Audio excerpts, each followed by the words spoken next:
안녕하세요. 저는 지금도 10년 전 남편의 추악한 행동 때문에 제 인생이 정말 꼬여버려 나이 60 먹고도 안정된 삶을 살지 못하며 힘들게 살아가고 있습니다. 결혼 생활 오래 해봤자 돈 앞에서는 자식도 버린다던데 남편은 그런 사람일 거라고 생각한 적 단 한 번도 없었는데 제 예상을 정말 벗어나게 되는 상황이 생기는 사건이 하나 있었네요. 결국 돈 때문에 자식도 버리고 산전수전 다 겪고 살면서 뒷바라지 해준 저도 매몰차게 차버리는 일을 겪고 말았습니다. 10년 전 남편은 가족을 위해서 자기 한 몸 다 바쳐 정말 성실히 일하던 사람입니다. 주변 이웃분들에게도 아낌없는 칭찬을 받을 정도로 착했던 사람이었죠. 하지만 이런 착한 사람에게도 한 가지 문제는 있었죠. 귀가 얇다는 단점이 있었습니다. 가족 이외에는 아무도 믿지 말아야 하는 그런 사회의 환경에서 그저 친하다는 이유 하나만으로 남편은 남의 말을 잘 들어주고 도움도 많이 줍니다.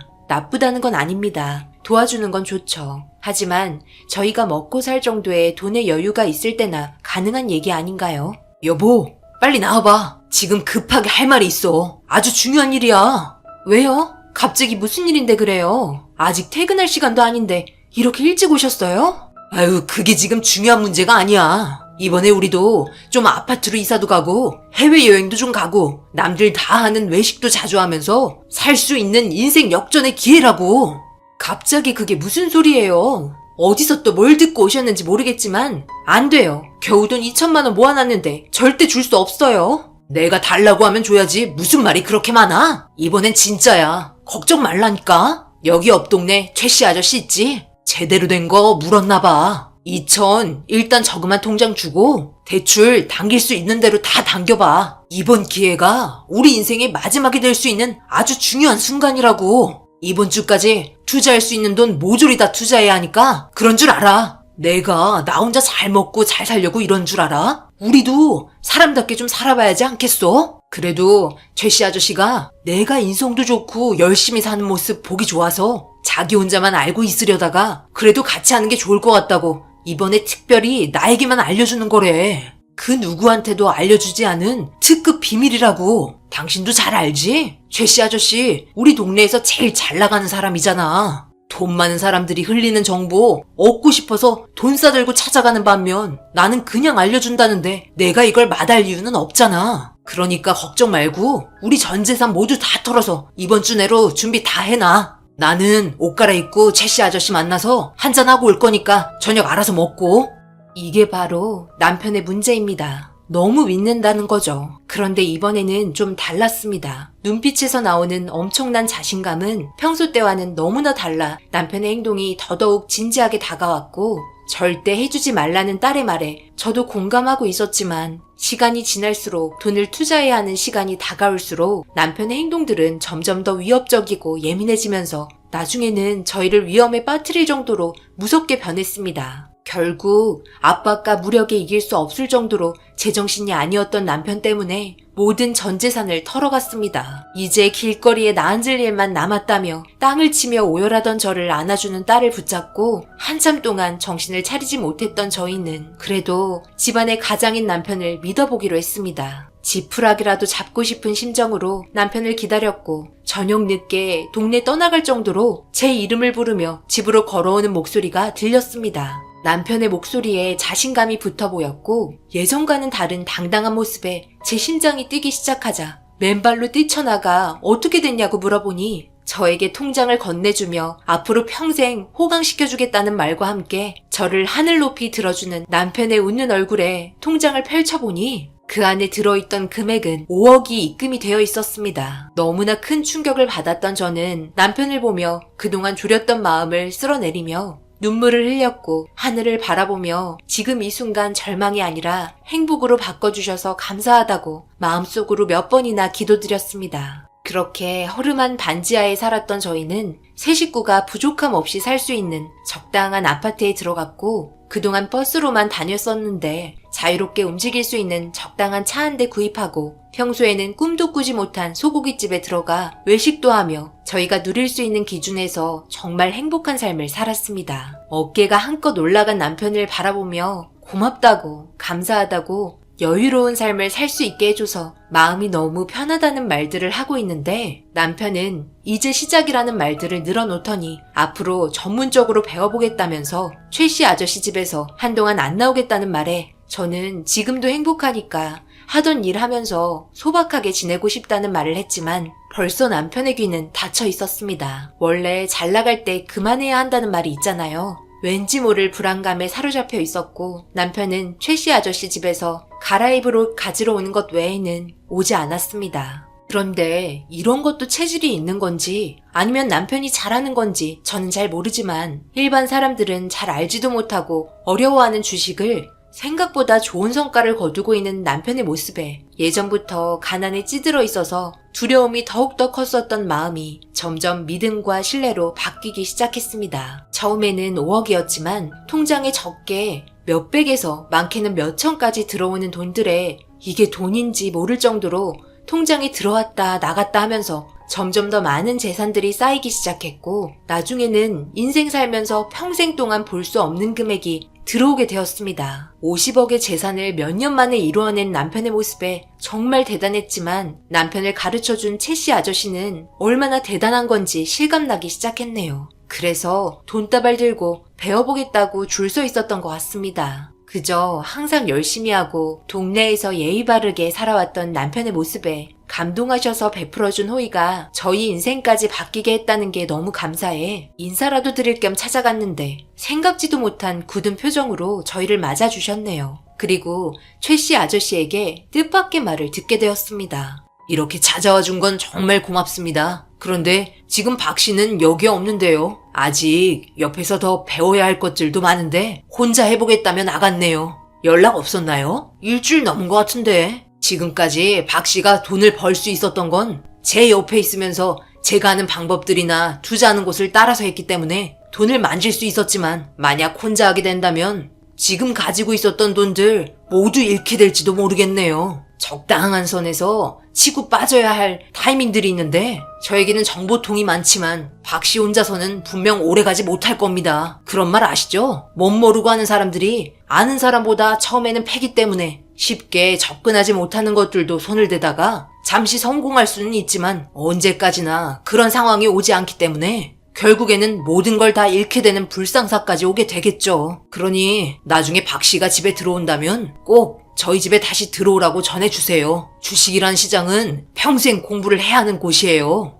사람의 욕심은 한도 끝도 없는 건가요? 일반 사람들은 만져볼 수 없는 그런 엄청난 돈을 손에 쥐었으면서 도대체 뭐가 부족한 건지 돈을 더 벌려고 최 씨 아저씨까지 등지면서 나가버린 남편이 너무 한심스러워 전화도 해봤지만 꺼져 있는 핸드폰에 제 불안감은 다시 커지기 시작했습니다. 그렇게 며칠 동안 연락이 되지 않았던 남편은 저녁에 집에 들어왔고 무얼 하고 있었는지 알 수 없어 답답했던 저는 이제 그만하고 다른 사업을 하던지 아니면 잠시 쉬면서 다른 일 할 수 있는 것들을 찾아봤으면 좋겠다고 했지만 이번에 정말 큰 건이 있다는 말을 들었다며 마지막이라는 말을 하면서 통장의 잔고를 한참 동안 쳐다보고 있었습니다. 이번에 투자하게 될 곳에 통장에 들어있던 돈을 모두 다 투자하겠다며 어리석은 행동을 또다시 하려고 하자 필사적으로 말렸고 그만하자고 애원하며 예전의 삶으로 돌아가고 싶지 않다고 말했지만 제 말을 들으려 하지도 않았고 결국 힘이 없던 저는 남편에게 통장을 뺏기고 말았습니다. 다시 한번 좋은 기회가 올 거라고 예상하지 못한 상태에서 제가 할 수 있는 건 기도밖에 없었네요. 그렇게 며칠이 지났는데도 남편은 들어오지 않았고 문제가 생겼다는 걸 인지한 저는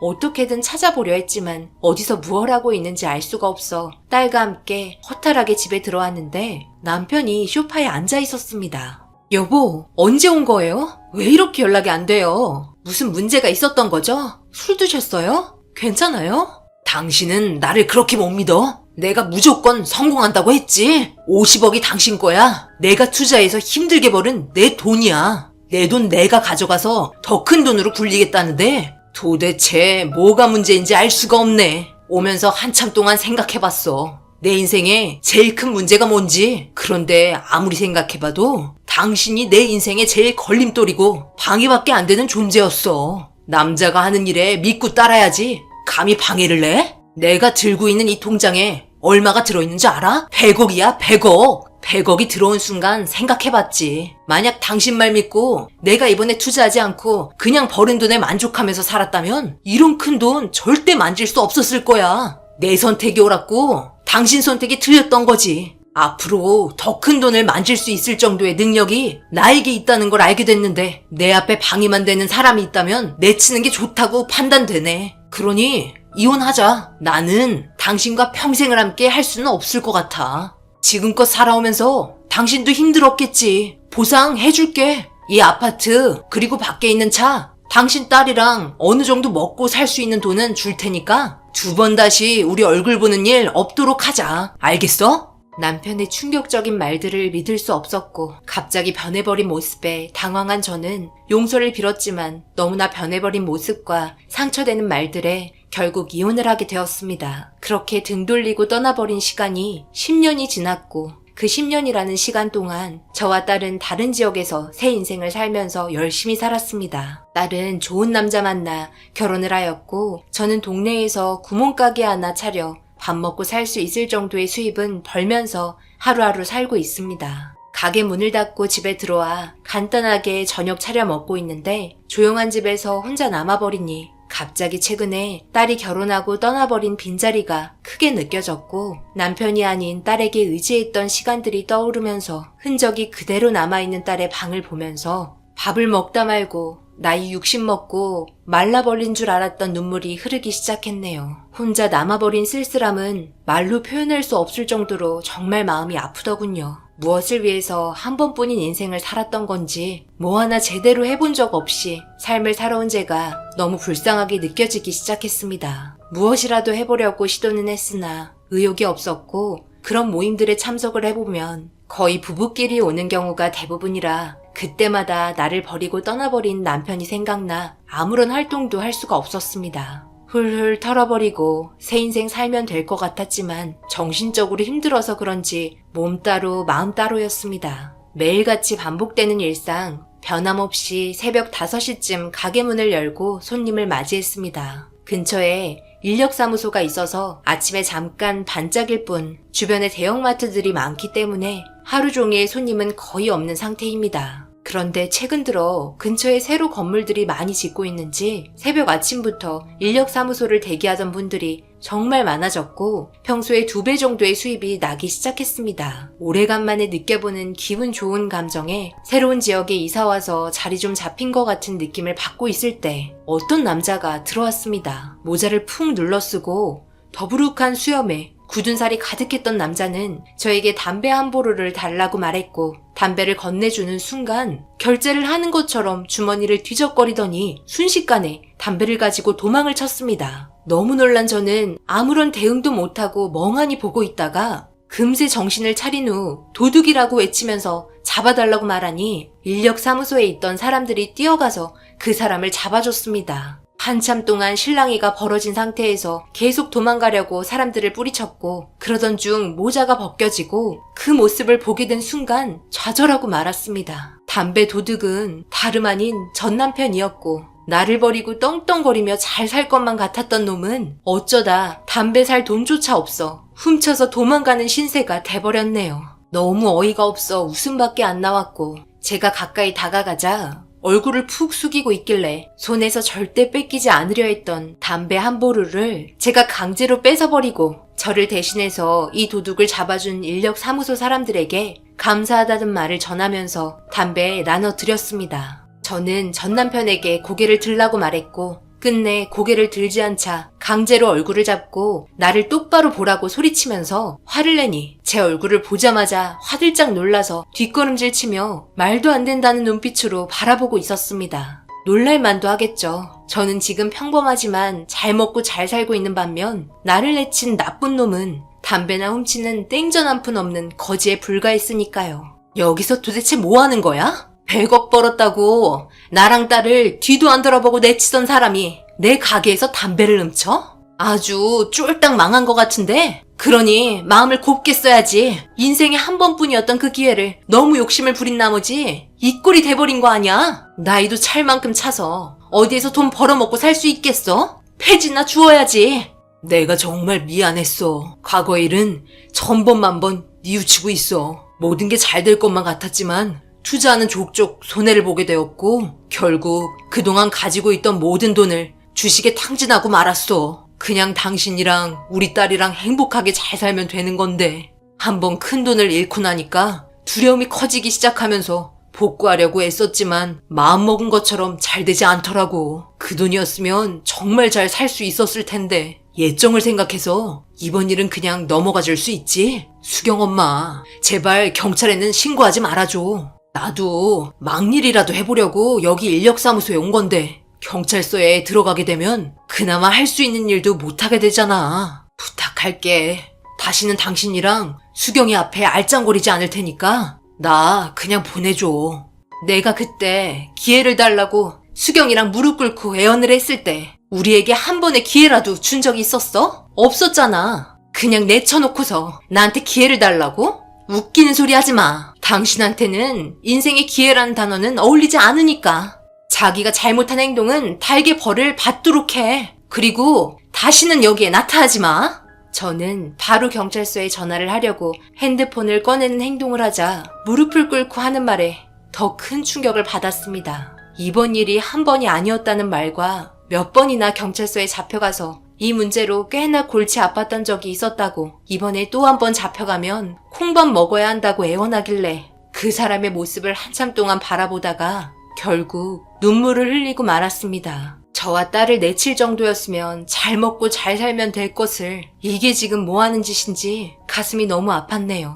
더 이상 아무 말도 할 수가 없어서 제 눈앞에서 사라지라고 말했고 고맙다며 뒤도 안 돌아보고 빠르게 제 앞에서 사라져 버렸습니다. 그렇게 다시 가게로 들어와 한참 동안 눈물을 닦으며 물건을 정리하면서 마음을 추슬렀고 가게 문을 닫고 집에 도착해 맥주 한잔 하면서 딸에게 전화를 걸어 남편을 만났었다고 아까 있었던 일들을 말해주니 수경이는 이 사실에 놀라기보다 침착하게 저에게 지금 제가 살고 있는 위치를 알게 된 이상 분명 다시 접근할 수 있으니 절대 받아주지 말라며 강하게 얘기하고 있었습니다. 배벌은 난 못 준다고 나이 먹고 외로워서 받아주는 순간 집이며 가게며 모두 탕진하고 만다는 말을 하면서 차라리 다른 지역으로 이사를 하는 게 좋지 않겠냐며 딸이 살고 있는 집 근처로 이사를 왔으면 좋겠다고 오히려 저에게 부탁을 하고 있었습니다. 저로서는 생각지도 못했던 딸의 말들에 두 번 다시 마주치고 싶지 않았던 저는 결국 이사를 결정했습니다. 그런데 이사하기 전날 딸이 말한 대로 정말 저에게 찾아왔더군요. 가게 문을 닫고 집에 가려고 뒤를 돌았는데 제 앞에 전 남편이 서 있었고 자기도 너무 힘들고 그동안 제 생각 많이 했다면서 아직도 저를 사랑하고 있으니 남은 인생 진짜 잘할 테니까 한 번만 믿고 받아줄 수 있냐는 말들에 딸이 저에게 충고했던 것들이 생각이 나 가차없이 거절하고 집에 왔습니다. 다시 합칠 생각 있으면 전화 달라며 핸드폰 번호를 제 손에 주려고 하자 받지 않겠다고 뿌리치니 가게 문에 꽂아두고 사라졌습니다. 어떤 의도로 다시 합치자고 하는 건지 눈에 훤히 보였네요. 분명 처음에는 정말 잘하겠죠. 하지만 시간이 지나면 지날수록 예전의 성격이 다시 나올 테고 제가 힘들게 벌은 돈으로 그때의 기억이 떠올라 분명 다시 주식에 손을 댈 거라는 거 알고 있습니다. 주변 사람들이 그러더군요. 술 끊을 수 있고 담배 끊을 수 있지만 주식은 끊지 못한다고요. 괜히 나온 말이 아닌 만큼 지금 힘들게 잃어둔 것들마저 잃지 않기 위해 전 남편 없는 곳에서 다시 시작하렵니다. 저 잘한 거겠죠? 제가 한 결정 후회 없이 살 수 있도록 남은 인생 열심히 살겠습니다. 제 긴 사연 읽어주신 여러분들 항상 행복하시고 하시는 일 모두 잘 되시길 기도드리겠습니다. 오늘의 사연은 여기까지입니다. 댓글로 여러분들의 생각과 조언을 남겨주세요. 구독, 좋아요, 알림도 꼭 부탁드립니다. 저는 다음 영상으로 찾아뵙겠습니다. 감사합니다.